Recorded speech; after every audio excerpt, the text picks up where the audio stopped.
Hello दोस्तों, नमस्कार। स्वागत है आपका हमारे YouTube channel Uttarakhand GK very easy tricks में। और आज की इस वीडियो में हम बात करेंगे उत्तराखंड टेस्ट सीरीज पार्ट 98 के बारे में। और ये सीरीज हमारी उत्तराखंड पोस्टमार्टम क्लासेस नाम से जानी जाती है, जिसमें हम प्रीवियसली एग्जाम्स में जितने भी महत्वपूर्ण प्रश्न पूछे गए हैं उनको करते हैं। और जिस प्रकार के प्रश्न भी आगामी एग्जाम्स में आप लोगों से पूछे जा सकते हैं, उस प्रकार के प्रश्नों को डिटेल एक्सप्लेनेशन के साथ में कवर अप करते हैं। तो अगर आपने इससे पहले के 97 पार्ट्स नहीं देखे हैं पोस्टमार्टम क्लासेस के, तो आप हमारे यूट्यूब चैनल की प्लेलिस्ट पर जाकर पोस्टमार्टम क्लास वाली प्लेलिस्ट पर जाइएगा। वहाँ पर सभी वीडियोज आप देख लीजिएगा, उसके नोट्स जरूर बना लीजिएगा। आपको एग्जाम में निश्चित ही हेल्प मिलेगी, क्योंकि ये जो हमारी वीडियोज हैं ये आपका पूरा रिवीजन कराती हैं और साथ ही साथ आपको कई सारे इंपॉर्टेंट फैक्ट्स भी बताती है। और ये वीडियो आपके उत्तराखंड के सभी एग्जाम्स, पटवारी, लेखपाल, बंदी रक्षक, forest guard, Uttarakhand police, SI, सभी के लिए काफ़ी महत्वपूर्ण वीडियो रहने वाली है। और अगर आपको इस वीडियो के बेस पर डिटेल्स में दोस्तों चीज़ें पढ़नी है, तो भी आप प्लेलिस्ट पर जा सकते हैं। और प्लेलिस्ट पर अलग अलग फोल्डर्स बने हुए हैं, वहाँ पर कई में अलग अलग वीडियोज है, मैराथन क्लासेज हैं, ऑब्जेक्टिव क्लासेज है, क्वेश्चन क्लासेज है, सिंगल लाइनर क्लासेज है। आप उनको भी देख के अपने आगामी एग्जाम्स की तैयारी कर सकते हैं। और दोस्तों, अगर आप उत्तराखंड के आगामी एग्जाम से तो किसी भी प्रैक्टिस सेट के बैच से जुड़ना चाहते हैं, या फिर कंप्लीटली उत्तराखंड और हिंदी के ऑनलाइन कोर्सेज से जुड़ना चाहते हैं, कंप्लीट पैकेज को एक साथ खरीदना चाहते हैं, तो प्ले स्टोर से हमारी application Uttarakhand GK very easy trick को डाउनलोड करके भी पढ़ सकते हैं। ठीक है। और दोस्तों, आज की इस वीडियो में हम बात करेंगे 10 महत्वपूर्ण प्रश्नों के बारे में, जो कि अभी हाल ही में कनिष्ठ सहायक और वीडियो के एग्जाम में पूछे गए थे, उनके बारे में और इसके डिटेल एक्सप्लेनेशन के बारे में। और ये प्रश्न, इसमें से 3 से 4 प्रश्न ऐसे हैं जो कि प्रीवियसली भी काफ़ी सारे एग्जाम्स में पूछे जा चुके हैं। और साथ ही दोस्तों, आप लोग एक्सप्लेनेशन भी जरूर ऐड करते रहिएगा, क्योंकि वह इंपॉर्टेंट है आपके एग्जाम्स के पॉइंट ऑफ व्यू से। चलिए शुरू करते हैं आज की इस वीडियो को। वीडियो पसंद आती है, वीडियो को लाइक जरूर करें, कमेंट जरूर करें, अपने दोस्तों के साथ में भी जरूर शेयर करें। आज का हमारा पहला प्रश्न है कि कुमाऊं गवर्नमेंट गार्डन के वन्य तथा फलदार पेड़ों का प्रथम कैटलॉग कब प्रकाशित किया गया था? 1893 से 95 ईस्वी में, 1875 से 80 ईस्वी में, 1920 से 23 ईस्वी में, या फिर इनमें से कोई नहीं। और यह प्रश्न दोस्तों डायरेक्टली बना था उत्तराखंड का समग्र राजनीतिक इतिहास अजय राउत जी की पुस्तक से। और उसमें स्पष्टली यह लाइन लिखी गई है कि कुमाऊं गवर्नमेंट गार्डन के वन्य तथा फलदार पेड़ों का प्रथम कैटलॉग 1893-95 ईस्वी में प्रकाशित किया गया था। और कुमाऊं के काश्तकारों को इस कैटलॉग में छपे दामों से आधी कीमत पर इस उद्यान से वन्य और फलों या पेड़ पौधों को दिए जाने के लिए यह कैटलॉग प्रकाशित किया गया था। तो पहला कैटलॉग कब प्रकाशित किया गया था? 1893 और 95 ईस्वी में प्रकाशित किया गया था। इसी के बाद प्रश्न ये बनता है कि दूसरा कैटलॉग कब प्रकाशित किया गया था? तो दूसरा कैटलॉग दोस्तों 1899 में प्रकाशित किया गया था। कब? 1899 में। किसने किया था? ये जे कैंपबेल उस टाइम पे कुमाऊं का बिस्तर था, उनके द्वारा दूसरा कैटलॉग प्रकाशित किया गया था। उसके बाद में तीसरा कैटलॉग कब प्रकाशित किया गया था? 1924 में फिर वहां पे तीसरा कैटलॉग प्रकाशित किया गया था। तो ये तीनों फैक्ट आपको याद रखने हैं कैटलॉग से संबंधित। अब देखिए दोस्तों, यह प्रश्न थोड़ा सा विवादित है, क्योंकि कुमाऊं गवर्नमेंट गार्डन का यहाँ पे जिक्र हो गया है। अगर हम ऑफिशियली पढ़ते हैं कि कुमाऊं गवर्नमेंट गार्डन की स्थापना कब होती है, तो कुमाऊं गवर्नमेंट गार्डन की स्थापना हम पढ़ते हैं 1909 ईस्वी में। ठीक है। 1909 ईस्वी में इसकी स्थापना हम पढ़ते हैं। ठीक है। ऐसे किताबों में हम पढ़ते हैं कि चौबटिया राष्ट्रीय उद्यान, जो कि हमारा प्रथम राष्ट्रीय उद्यान था या फर्स्ट गवर्नमेंट उद्यान था, उसकी स्थापना कब हुई थी? 1869 में हुई थी। तो ये दोनों फैक्ट भी आप याद कर लीजिएगा। कुमाऊं गवर्नमेंट गार्डन की स्थापना कब हुई थी? 1909 में हुई थी। कब? 1909 में। और चौबटिया राष्ट्रीय उद्यान या देश के प्रथम राष्ट्रीय उद्यान या देश के प्रथम सरकारी उद्यान, जो कि था हमारा चौबटिया राष्ट्रीय उद्यान, उसकी स्थापना कब हुई थी? तो हुई थी 1869 में। ठीक है। और चौबटिया राष्ट्रीय उद्यान की स्थापना किसकी देखरेख में हुई थी? तो डब्ल्यू क्रॉ की देखरेख में हुई थी। और यहीं से एक प्रश्न एग्जाम में पहले पूछा जा चुका है दोस्तों कि चौबटिया राष्ट्रीय उद्यान का फर्स्ट सुपरिटेंडेंट कौन था? तो वो थे डब्ल्यू क्रॉ। तो ये तीनों फैक्ट आपको याद रखने एग्जाम्स के पॉइंट ऑफ व्यू से बहुत महत्वपूर्ण है। ठीक है। कि प्रथम कैटलॉग कब प्रकाशित किया गया था? 1893-95 में।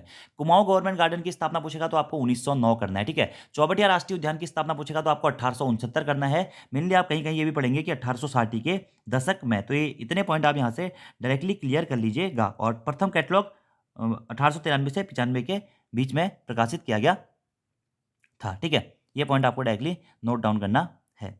इसी के साथ में एक और प्रश्न दोस्तों यहाँ से बनता है कि उत्तराखंड से प्राप्त होने वाली वनस्पतियों को सबसे पहले लिपिबद्ध किसने किया था? सबसे पहले लिपिबद्ध किसने किया था उत्तराखंड से प्राप्त होने वाली वनस्पतियों को? तो रामलाल साहा के द्वारा किया गया था। किसके द्वारा?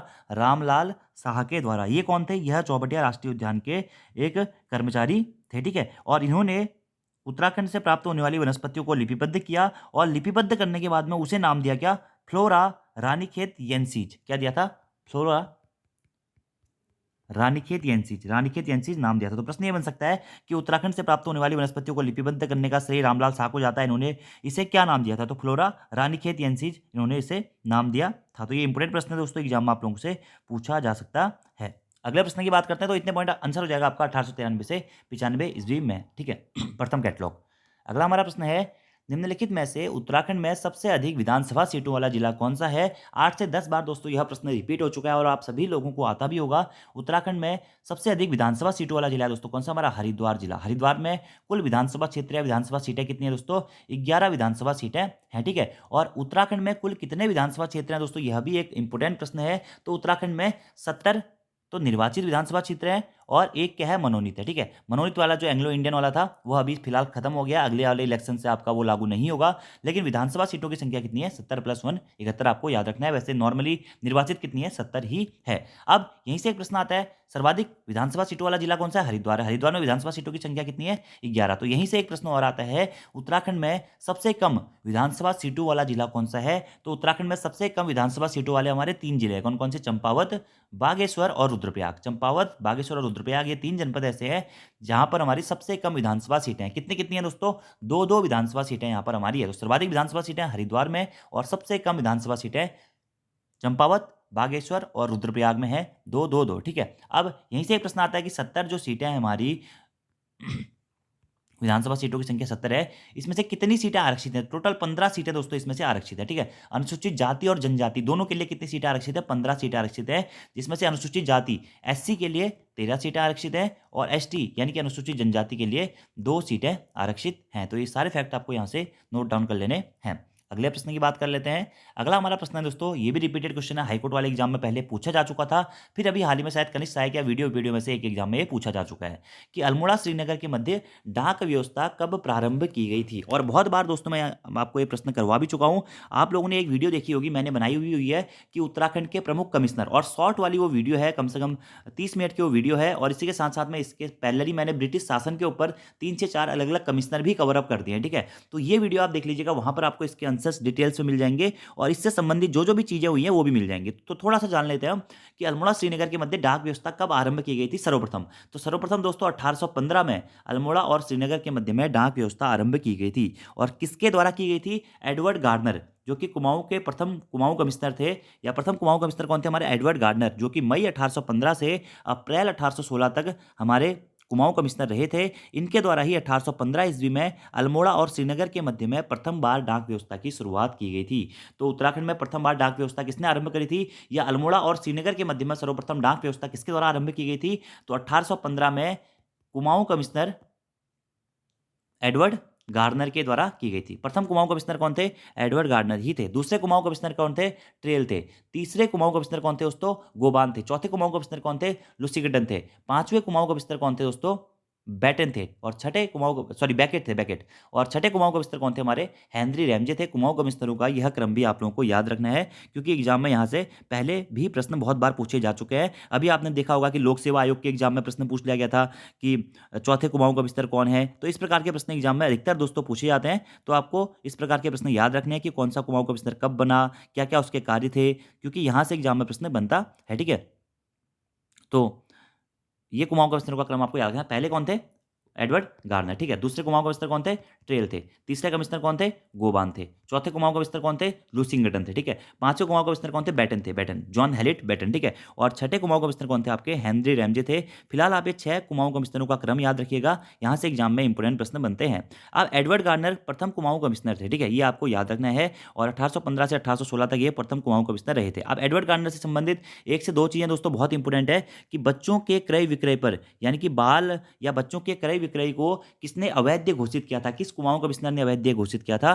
तो एडवर्ड गार्डनर के द्वारा बच्चों के अवैध विक्रय को या बच्चों के विक्रय को अवैध घोषित कर दिया गया था और उनके विक्रय पर टैक्स जो लगता था उसे भी समाप्त किया था, यानी कि उन्होंने बच्चों का विक्रय ही समाप्त कर दिया था, ठीक है। इसी के साथ साथ में इनके द्वारा ही कुमाऊं में प्रथम भूमि बंदोबस्त कराया जाता है। किसके द्वारा? एडवर्ड गार्डनर के द्वारा ही कुमाऊं में पहला भूमि बंदोबस्त कराया जाता है। और प्रथम कुमाऊं कमिश्नर कौन थे? ये तो आप सभी लोगों को पता है, एडवर्ड गार्डनर कौन थे? हमारे प्रथम कुमाऊं कमिश्नर थे, ठीक है। प्रथम भूमि बंदोबस्त तो इन्होंने कराया था। और उत्तराखंड में सर्वप्रथम डाक व्यवस्था अल्मोड़ा से श्रीनगर के मध्य में किसके द्वारा आरंभ कराई गई थी? एडवर्ड गार्डनर के द्वारा प्रारंभ की गई थी, क्योंकि कुमाऊं कमिश्नरी का जो हेड ऑफिस था यहाँ पे कहाँ पे था, अल्मोड़ा में था। और ब्रिटिश गढ़वाल जो कि बना था हमारा 1815 में, उसका हेड का ऑफिस कहाँ पे था, वो था श्रीनगर में, ठीक है। तो इसी कारण अल्मोड़ा और श्रीनगर के को ऑपरेट एक ही कुमाऊं कमिश्नर करता था, तो इसलिए इन्होंने जानकारी को एक स्थान से दूसरे स्थान तक साझा करने के लिए सबसे पहले डाक व्यवस्था आरंभ करी थी, किसके द्वारा, एडवर्ड गार्डनर के द्वारा। ये पॉइंट आपको डायरेक्टली नोट डाउन करने हैं। अगले प्रश्न की दोस्तों बात करते हैं कि गढ़वाली चित्रकला पर किस शैली का सर्वाधिक प्रभाव है, ठीक है। तो गढ़वाली चित्रकला पर दोस्तों सर्वाधिक प्रभाव है किसका, कांगड़ा चित्रकला शैली का। किसका, कांगड़ा चित्रकला शैली का। कहीं कहीं किताबों में दोस्तों आपको मुगल चित्रकला शैली भी देखने को मिलेगा, लेकिन यहाँ पे पूछा गया कि सर्वाधिक प्रभाव किस शैली का है, ठीक है। तो सर्वाधिक प्रभाव दोस्तों किसका है, कांगड़ा चित्रकला शैली का ही है। अब थोड़ा बहुत चित्रकला शैली के बारे में दोस्तों जान लेते हैं कि पहाड़ी चित्रकला का स्वर्णकाल कब से कब तक जाना जाता है, 1786 से लेकर 1805 ईस्वी तक हमारा पहाड़ी चित्रकला का स्वर्णकाल माना जाता है, ठीक है। और पहाड़ी चित्रकला की मुख्यतः 3 शैलियां मानी जाती है। एक होती है बसौहली शैली, दूसरी होती है कांगड़ा शैली, और तीसरी होती है गढ़वाली शैली। और जो हमारी गढ़वाली चित्रकला शैली है दोस्तों, इस पर सर्वाधिक प्रभाव जो है वह कांगड़ा चित्रकला शैली का देखने को मिलता है। यह स्पष्ट बात दोस्तों किताब में लिखी गई है। इस प्रकार से यह लिखा गया है कि पहाड़ी शैली कांगड़ा कलम शैली के नाम से विख्यात थी। यह शैली मुगल शैली से बिल्कुल भिन्न मानी जाती थी। कुछ किताबों में यह भी लिखा गया है कि गढ़वाली चित्रकला शैली मुगल चित्रकला शैली के समान थी, क्योंकि जब सुलेमान सिको दिल्ली से या मुगल दरबार से भागकर उसने पृथ्वीपति शाह के दरबार में शरण ली थी, तो अपने साथ 2 चित्रकार श्यामदास और हरदास को लेकर आया था, और उन्होंने यहाँ पे मुगल चित्रकला शैली से ही आगे बढ़कर गढ़वाली चित्रकला शैली को जन्म दिया। लेकिन ऐसा अधिकतर किताबों में या अधिकतर जो राइटर इसका खंडन करते हैं, और वो लोग ये मानते हैं कि गढ़वाली चित्रकला पर सर्वाधिक जो प्रभाव था वह कांगड़ा चित्रकला शैली का था। इसलिए आयोग ने आंसर भी दोस्तों कांगड़ा चित्रकला शैली ही दिया हुआ है। डायरेक्टली किताबों में ये भी लिखा गया है कि जो हमारी यशवंत कटौत जी भी ये लिखते हैं कि 16वीं से लेकर 19वीं सदी तक की कलाविधि में जम्मू कश्मीर से लेकर गढ़वाल तक जो भी शैलियाँ प्रचलित रही उसे पहाड़ी चित्र शैली कहते हैं। और जो ये पहाड़ी शैलियाँ थी यह कांगड़ा कलम शैली के नाम से विख्यात थी, और कांगड़ा शैली की झलक ही हमें इन पहाड़ी शैलियों में मिलती है। और जो ये गढ़वाली चित्रकला शैली है ये भी पहाड़ी शैली का या पहाड़ी चित्रकला का ही एक प्रकार मानी जाती है। इसीलिए गढ़वाली चित्रकला शैली पर सर्वाधिक प्रभाव आपका किसका देखने को मिलता है, कांगड़ा चित्रकला शैली का देखने को मिलता है। तो कांगड़ा चित्रकला आपका इसका राइट आंसर हो जाएगा, ठीक है।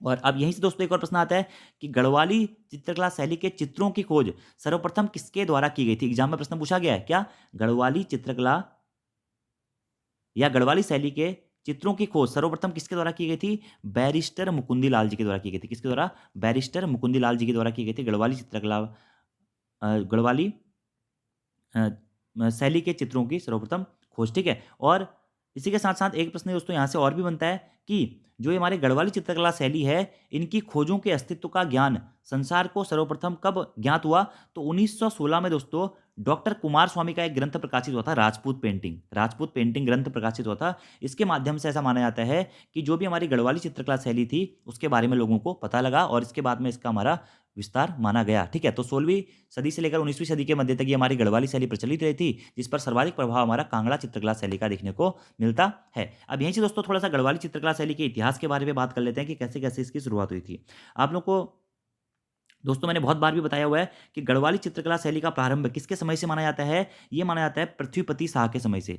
पृथ्वीपति शाह के समय से, जो कि गढ़वाल के नरेश थे पृथ्वीपति शाह, उनके समय से गढ़वाली चित्रकला शैली का प्रारंभ माना जाता है। आप लोग को याद होगा सुलेमान सिको, ठीक है। सुलेमान सिको मुगल दरबार से भागकर आया था, कहाँ पे, सबसे पहले कुमाऊं के राजा के दरबार में आया था, बाज बहादुर चंद के दरबार में। तो बाज बहादुर चंद ने कहा कि देख भाई मैं तेरे को शरण नहीं दे पाऊंगा, तू एक काम कर, तू जा कहाँ, गढ़वाल में कौन है, पृथ्वीपति शाह बैठा है। उसके जो बाप था कौन, शाहजहां, सॉरी उसका जो बाप था पृथ्वीपति शाह का महीपति शाह ने तो शाहजहां को भी नहीं पूछा, शाहजहां कन्या उसे आमंत्रण भेजा, वो वहां नहीं गया था, तो वही तेरी मदद कर सकता है। तो उसके बाद में जो हमारा सुलेमान सिको था वह पहुंच जाता है कहाँ पे, परमार राजवंश के राजा पृथ्वीपति शाह के दरबार में, और पृथ्वीपति शाह उसे शरण भी देते हैं। तो ऐसा कहा जाता है कि जब यह मुगल शहजादा सुलेमान सिको गढ़वाल नरेश पृथ्वीपति शाह के दरबार में गया था, तो ये अपने साथ 2 चित्रकारों श्यामदास और हरदास को लेकर गया था, श्यामदास और हरदास को लेकर गया था। फिर इनके द्वारा ही आगे जाकर, इसी हरदास के वंशजों के द्वारा आगे जाकर गढ़वाली शैली का विकास किया गया था। तो इतने पॉइंट आपको डायरेक्टली याद रखने हैं कि गढ़वाली चित्रकला शैली का प्रारंभ किस शासक के समय से माना जाता है, तो गढ़वाल नरेश पृथ्वीपति शाह के समय से माना जाता है। और कौन सी सदी से माना जाता है, 16वीं सदी से माना जाता है। और किस किसके द्वारा माना जाता है, तुंवर श्यामदास और उसका पुत्र हरदास सबसे पहले आए थे श्रीनगर गढ़वाल में 1658 ईस्वी के आसपास में, और इसी के बाद में 1658 ईस्वी से ही गढ़वाली चित्रकला शैली का शुभारंभ माना जाता है। और उसके बाद में जो ये हरदास थे, तो श्यामदास और हरदास ना, तो हरदास के वंशज इन्हीं के द्वारा गढ़वाली चित्रकला शैली का विकास भी किया गया। श्यामदास और हरदास को पृथ्वीपति शाह ने संरक्षण दिया था। इसी कारण दोस्तों पृथ्वीपति शाह को गढ़वाली शैली के सूत्रपातकर्ता राजा के रूप में भी जाना जाता है। तो गढ़वाली चित्रकला शैली का सूत्रपातकर्ता राजा कौन हो जाएगा? वो जाएगा पृथ्वीपति शाह, ठीक है। और गढ़वाली चित्रकला को गुलेर कला और कांगड़ा कला का समन्वय भी माना जाता है, लेकिन मुख्यतः इसमें सर्वाधिक प्रभाव कांगड़ा चित्रकला शैली का ही देखने को मिलता है। तो देखिए, श्यामदास और उसका पुत्र हरदास, ये दोनों आए थे। फिर हरदास का पुत्र कौन होता है दोस्तों? हीरालाल होता है। कौन होता है? हीरालाल। और हीरालाल को ही स्पष्ट रूप से गढ़वाली शैली का सूत्रपातकर्ता माना जाता है। तो स्पष्ट रूप से गढ़वाली शैली का सूत्रपातकर्ता कौन है? वह है हीरालाल। फिर हीरालाल का पुत्र कौन होता है? मंगतराम। और मंगतराम का पुत्र होता है कौन दोस्तों? मौलाराम। मौलाराम के बारे में आप सभी लोगों ने पढ़ा होगा कि गढ़वाली चित्रकला शैली का सबसे महान चित्रकार, एक कवि, दार्शनिक, इतिहासकार, चित्रकार, सबसे महान चित्रकार के रूप में हम मौलाराम को जानते हैं। और यह मौलाराम किसका पुत्र था? मौलाराम के पिता का नाम क्या है? मंगतराम। एग्जाम में प्रश्न पूछा जा चुका है दोस्तों। मौलाराम के पुत्र का नाम क्या था? मंगतराम था, ठीक है। फिर सॉरी, मौलाराम के पिता का नाम क्या था? मंगतराम था, ठीक है। और मंगतराम के पिता का नाम हीरालाल। तो आपसे कभी कभी ऐसे क्रम बैठाने को भी आ सकता है। तो सबसे पहले श्यामदास आया, उसका और उसका पुत्र हरदास आया था। फिर हरदास का पुत्र कौन हुआ? हीरालाल हुआ। हीरालाल का पुत्र कौन हुआ? मंगतराम हुआ। मंगतराम का पुत्र कौन हुआ? मौलाराम हुआ। ये भी आपको डायरेक्टली नोट डाउन करने हैं। बाकी मौलाराम के बारे में दोस्तों आप लोगों को बहुत बार बता चुका हूं मैं कि मौलाराम क्या गढ़वाली चित्रकला शैली के एक महान चित्रकार के रूप में जाना जाता है। और जो ये मौलाराम के वंशज थे, यह मूलतः किस जाति से संबंधित? सुनार, ठीक है। सुनार जाति से मूलतः यह संबंधित है। तो यह प्रश्न भी एग्जाम में एक बार पूछा जा चुका है, ठीक है। मौलाराम की चित्रशाला कहाँ स्थित है? मौलाराम का पूरा नाम क्या था? मौलाराम तोमर। मौलाराम तोमर, जो कि गढ़वाली चित्रकला शैली का सबसे महान चित्रकार माना जाता है। और 4 राजाओं के द्वारा इनको संरक्षण प्रदान किया गया था। प्रदीप शाह, ललित शाह, जयकीर्ति शाह और प्रद्युम्न शाह। तो मौलाराम को कितने राजाओं के द्वारा संरक्षण प्राप्त था? 4 राजाओं के द्वारा, ठीक है। सुदर्शन शाह ने इनको संरक्षण प्रदान नहीं किया गया था, ठीक है, के समय पे। इसी के साथ साथ आपको याद रखना है कि मौलाराम की चित्रशाला कहाँ स्थित है? तो श्रीनगर में दोस्तों मौलाराम की चित्रशाला स्थित है, ठीक है। मौलाराम की कुछ पुस्तकें भी थी जो कि बार बार दोस्तों एग्जाम में पूछी जाती हैं। गढ़ राजवंश काव्य। गढ़ राजवंश काव्य किसकी पुस्तक है? मौलाराम की पुस्तक है गढ़ राजवंश काव्य। इसी के साथ साथ में दोस्तों गणगीता संग्राम। गणगीता संग्राम किसकी पुस्तक है? मौलाराम की पुस्तक है। मनमथ सागर। मनमथ सागर किसकी पुस्तक है? मौलाराम की पुस्तक है। कौन सा एक एक प्रश्न दोस्तों यहाँ से भी बनता है कि कौन सा परमारवंशी जो शासक था या कुंवर था, वह मौलाराम से चित्रकला सीखने श्रीनगर जाता था, ठीक है। तो इस प्रकार का प्रश्न। तो प्रीतम शाह मौलाराम से चित्रकला सीखने टिहरी से श्रीनगर जाते थे। ये भी आपको पॉइंट याद रखना है। बाकी इनके कई सारे दोस्तों चित्र हैं जो कि एग्जाम में कभी कभी पूछ लिए जाते हैं, जैसे कि चंद्रमुखी, मयंकमुखी, उत्कंठिता नायिका, जयदेव वजीर दंपति, राधा कृष्ण मिलन, विलम प्रभा नायिका, सितार प्रिया, हिंडोला, मस्तानी, ये सारे चित्र आपके किसके हैं? मौलाराम के ही चित्र हैं। और मौलाराम के चित्रों को सर्वप्रथम दुनिया के सामने किसने रखा था दोस्तों? यह प्रश्न एक बहुत महत्वपूर्ण प्रश्न है, बहुत बार एग्जाम में पूछा गया है। तो बैरिस्टर मुकुंदी लाल जी ने रखा था मौलाराम के चित्रों को सर्वप्रथम दुनिया के सामने। और बैरिस्टर मुकुंदी लाल जी की ही कुछ पुस्तकें हैं। कौन कौन सी हैं? गढ़वाल पेंटिंग्स पुस्तक किसकी है? बैरिस्टर मुकुंदी लाल जी की है। इसी के साथ साथ में सम नोट्स ऑन मौलाराम पुस्तक किसकी है? बैरिस्टर मुकुंदी लाल जी की है। और गढ़वाल स्कूल ऑफ पेंटिंग पुस्तक भी बैरिस्टर मुकुंदी लाल जी की है। इतने पॉइंट दोस्तों आपको डायरेक्टली नोट डाउन करने हैं।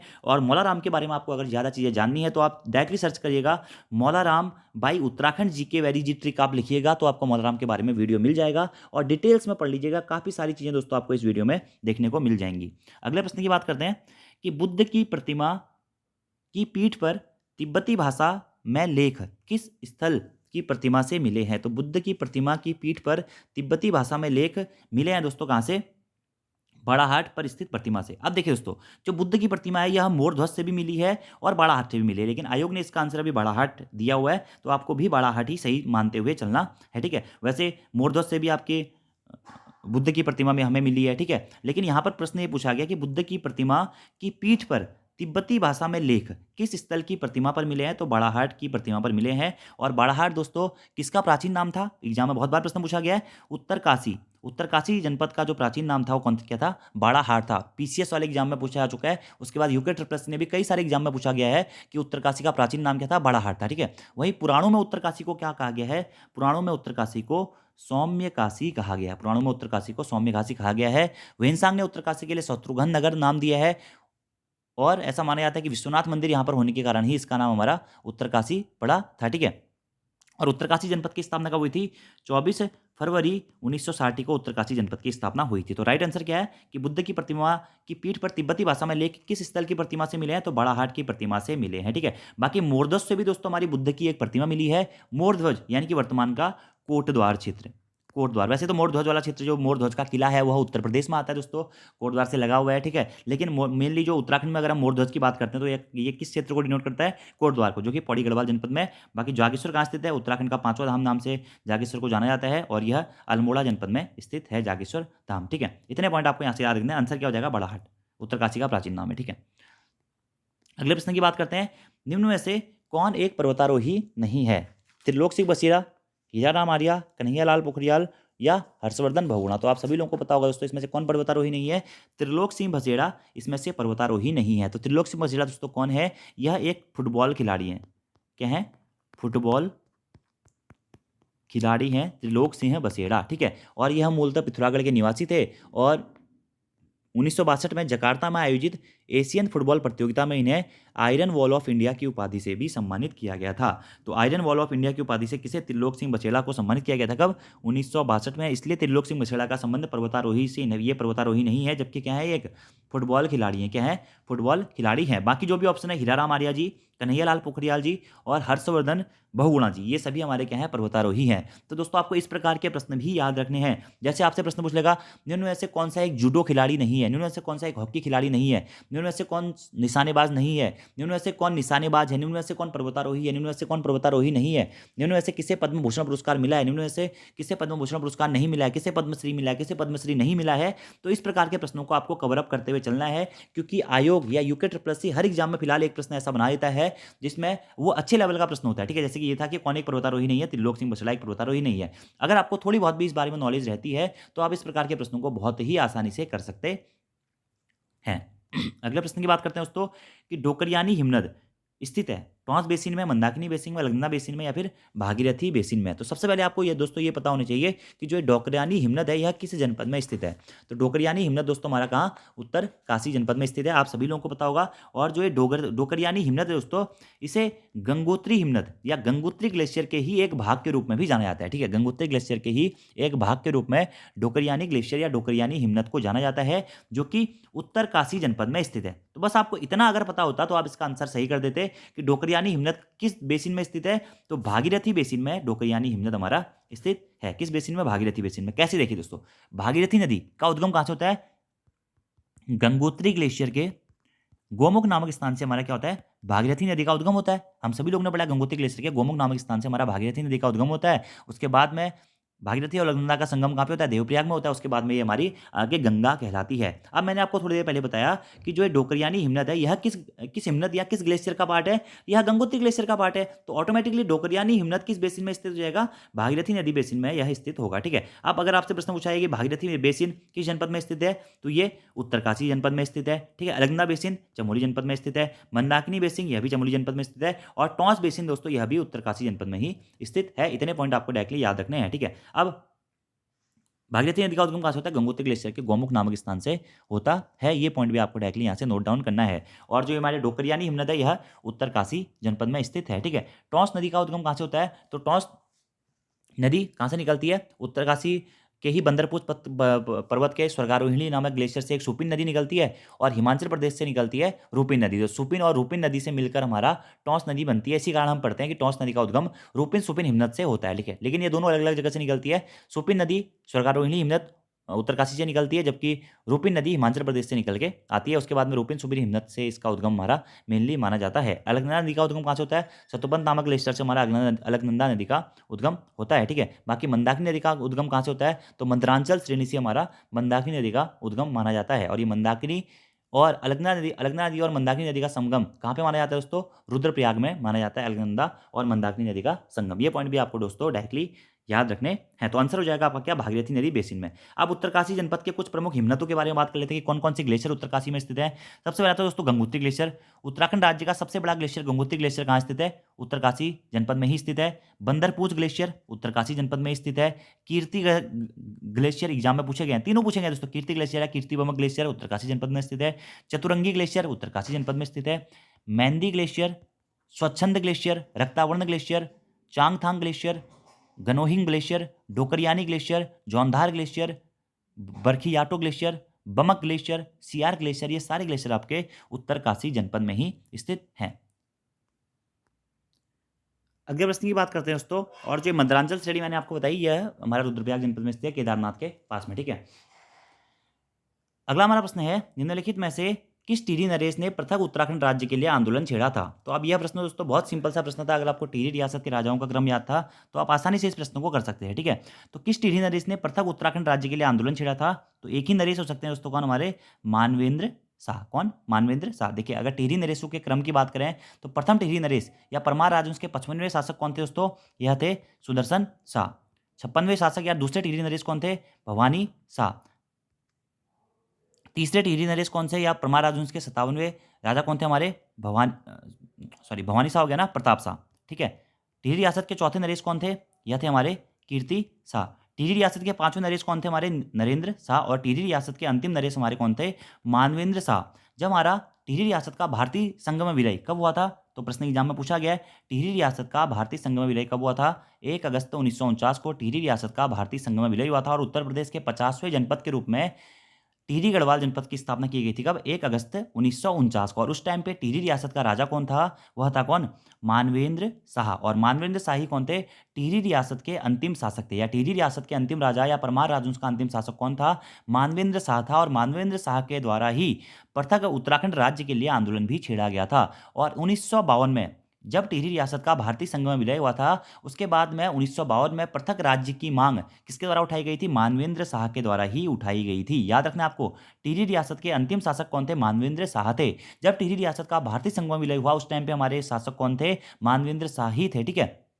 और मानवेंद्र शाह के द्वारा ही 1952 में सर्वप्रथम पृथक राज्य की मांग उठाई गई थी। देखिए, अब ये प्रश्न आप ना माइंड सेट से भी कर सकते हैं। क्यों? क्योंकि आपको पता होना चाहिए था कि मानवेंद्र शाह ही अंतिम शासक था। इससे पहले के शासक तो टिहरी रियासत का पार्ट थे, वो तो गवर्नमेंट के रूल्स इस रेगुलेशन को अप्लाई नहीं करते थे। तो ये पॉइंट आपको याद रखना है, ठीक है। अब मानवेंद्र शाह के बारे में एक दो चीजें याद रख लेते हैं कि मानवेंद्र शाह के समय पर ही 1 अगस्त 1949, बहुत महत्वपूर्ण डेट है, टिहरी गढ़वाल जनपद की स्थापना भी इसी दिन हुई थी। और टिहरी गढ़वाल का भारतीय संघ में विलय या टिहरी रियासत का भारतीय संघ में विलय भी इसी दिन हुआ था, ठीक है। और मानवेंद्र शाह के द्वारा 1952 में फिर क्या हुआ था? पृथक राज्य आंदोलन के लिए आंदोलन छेड़ा गया था। और सबसे पहले इनके द्वारा पृथक राज्य आंदोलन की मांग उठाई गई थी 1952 में मानवेंद्र शाह के द्वारा, ठीक है। उसके बाद में टिहरी की संसदीय सीट से 8 बार लोकसभा चुनाव में जीते, ठीक है। और मानवेंद्र शाह आयरलैंड में भारत के राजदूत भी रहे थे, ठीक है। तो आयरलैंड में भारत के राजदूत भी कौन रहे थे? मानवेंद्र शाह रहे थे। और ये किसके पुत्र थे? नरेंद्र शाह के पुत्र थे। अगले प्रश्न की बात करते हैं। अगला हमारा प्रश्न है दोस्तों, निम्न में से कौन एक वाद्य यंत्र नहीं है? दमामा, नागफिणी, तुग्गल या फिर रणसिंगा, ठीक है। तो ये तो दोस्तों बहुत इजी सा क्वेश्चन है, आप लोगों को याद भी होना चाहिए कि तुग्गल जो है इसमें से क्या है दोस्तों? एक आभूषण है जो कि कहाँ पहना जाता है? कान में पहना जाता है। महिलाओं के द्वारा कान में पहने जाने वाला आभूषण क्या है? तुग्गल है। और यह एक वाद्य यंत्र नहीं है। जबकि दमामा, नागफणी और रणसिंगा ये क्या है? हमारे तीनों ही वाद्य यंत्र हैं। अब महिलाओं के कान में पहने जाने वाले आभूषण कौन कौन से हैं? मुरखली, फुजनी, मुंदड़ा, तुग्गल, कर्णफूल और गोरख, ये हमारे महिलाओं के कान में पहने जाने वाले आभूषण हैं। और वाद्य यंत्र नहीं है हमारा क्या? तुग्गल, ठीक है। और दोस्तों ये जो महिलाओं के पहने जाने वाले आभूषण हैं, यहाँ से भी हर एग्जाम में एक प्रश्न बनता है। तो आप डायरेक्टली ये वीडियो कंप्लीटली देख लीजिएगा, मैं बना चुका हूँ यूट्यूब पे। आप लिखिएगा उत्तराखंड के प्रमुख उत्तराखंड में महिलाओं द्वारा पहने जाने वाले प्रमुख आभूषण by Uttarakhand GK very easy trick. तो वहाँ पे महिलाओं के द्वारा जितने भी आभूषण पहने जाते हैं, किस किस स्थान पर कौन सा आभूषण पहना जाता है, सभी चीज़ें आपको वहाँ पर मिल जाएगी। तो वहाँ से आप उस चीज़ को जरूर नोट डाउन कर लीजिएगा, सारे पॉइंट नोट डाउन कर लीजिएगा, पढ़ लीजिएगा, क्योंकि एग्जाम में यहाँ से बहुत बार पहले भी प्रश्न पूछे गए हैं और आगे भी प्रश्न पूछे जा सकते हैं। अब जो ये दमामा है या नागफिणी है या रणसिंगा है, ये प्रश्न ये बनता है कि ये तो वाद्य यंत्र है, लेकिन ये वाद्य यंत्र कहाँ कहाँ से बनाए जाते हैं? रणसिंगा नामक वाद्य यंत्र कहाँ से बजता है? ये कौन सा वाद्य यंत्र है? सुशिर या फूक वाद्य यंत्र है क्या? रणसिंगा। कौन सा? सुशिर या फिर फूक वाद्य यंत्र है क्या? रणसिंगा, ठीक है। ऐसे ही आपसे प्रश्न पूछा जाता है दोस्तों, नागफणी। नागफणी भी क्या है? सुशिर या फूक वाद्य यंत्र, जो कि फूक मार के बजाया जाता है, ठीक है। अगर हम बात करें दमामा की, तो दमामा क्या है दोस्तों आपका? तो दमामा मेरे ख्याल से आपका चर्म वाद्य यंत्र होगा, ठीक है। शायद चर्म वाद्य यंत्र दमामा या दमाऊ भी बोलते हैं इसको, ये चर्म वाद्य यंत्र होगा। अगले प्रश्न की बात करते हैं दोस्तों कि उत्तराखंड सरकार ने दिसंबर 2016 में निम्नलिखित में से किस क्षेत्र को ओबीसी क्षेत्र घोषित नहीं किया है? तो ये भी बहुत अच्छा प्रश्न है, लोक सेवा आयोग के द्वारा भी पहले पूछा गया था, फिर यूके SSC के द्वारा पूछा गया था। तो इसमें से दोस्तों उत्तराखंड सरकार ने दिसंबर 2016 में टिहरी पौड़ी गढ़वाल का राठ क्षेत्र, चमोली का पेनखंडा क्षेत्र और टिहरी गढ़वाल का गंगार क्षेत्र, इन तीनों क्षेत्रों को ओबीसी क्षेत्र घोषित किया था। तो प्रश्न क्या पूछा गया, कौन से क्षेत्र को घोषित नहीं किया गया था? तो हरिद्वार का नारसन क्षेत्र ओबीसी को घोषित नहीं किया गया था। कौन सा?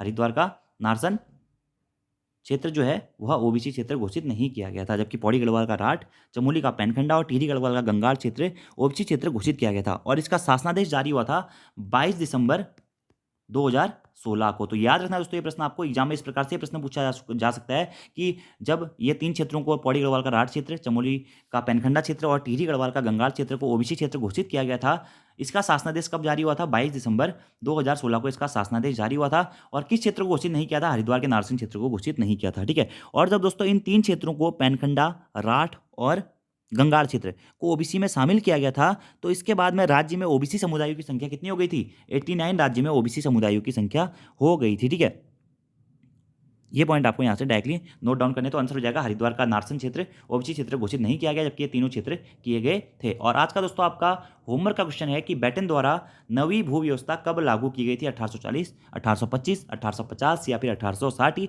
इसका आंसर आपको कमेंट बॉक्स में देना है। अब इसका भी आंसर अलग अलग किताबों में अलग अलग है दोस्तों, तो आप लोग एक्सप्लेनेशन के साथ भी इसका आंसर दे सकते हैं, वरना अगली वीडियो जब भी आएगी तो आपको इसमें एक्सप्लेनेशन के साथ में बताया जाएगा। बाकी दोस्तों आपको आज की वीडियो कैसी लगी आप कमेंट बॉक्स में जरूर बताइएगा। वीडियो पसंद आती है यार, वीडियो को लाइक जरूर करें, कमेंट जरूर करें, अपने दोस्तों के साथ में भी शेयर जरूर करें। अभी कुछ टाइम से आपको वीडियो में नहीं दे पा रहा था, लेकिन आगे दोस्तों मैं कोशिश करूंगा कि आपको जल्द से जल्द वीडियो बना के दूं और ऐसे ही अच्छे अच्छे पार्ट्स आप लोगों के सामने लाऊं। So thank you friends, thanks for watching video, see you next time, धन्यवाद।